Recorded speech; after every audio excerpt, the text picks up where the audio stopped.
السلام عليكم. ان شاء الله الفيديو ده هيكون تعريف بيا انا مين وايه الهدف من القناه. انا جنة في تالتة كلية علوم طبية قسم تحاليل جامعة 6 اكتوبر.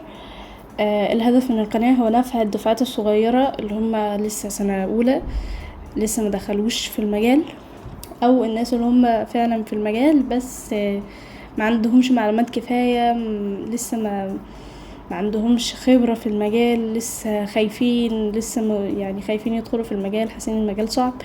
فهدفي ان انا انفعهم بالمعلومات اللي انا اتعلمتها في سوق العمل والمعلومات اللي انا اتعلمتها في الكلية. طب انا جبت المعلومات منين؟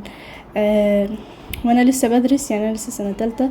جبت المعلومات منين؟ زي ما قلت، المعلومات اللي انا اتعلمتها في سوق العمل. انا في فترة من الفترات كنت نزلت والحمد لله، يعني ده كان بتوفيق من ربنا مش شطارة مني.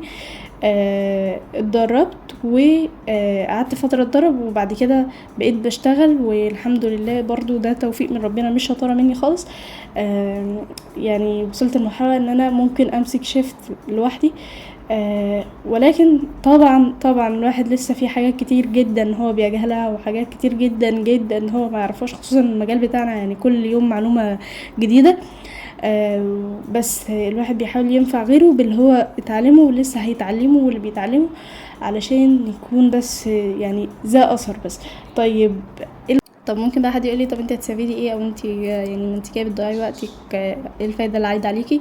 هي دي حاجه بعملها بكل حب صراحه، يعني حاجه انا حاسه ان انا مثلا لما اطلع المعلومات اللي انا عارفاها او اقول المعلومات اللي انا عارفاها لحد، فحتى لو شخص واحد بس هيستفيد، لو شخص واحد بس هيستفيد، ده بالنسبه لي كفايه جدا. يعني الصراحه مفيش احسن من كده ان انت تفيد حد.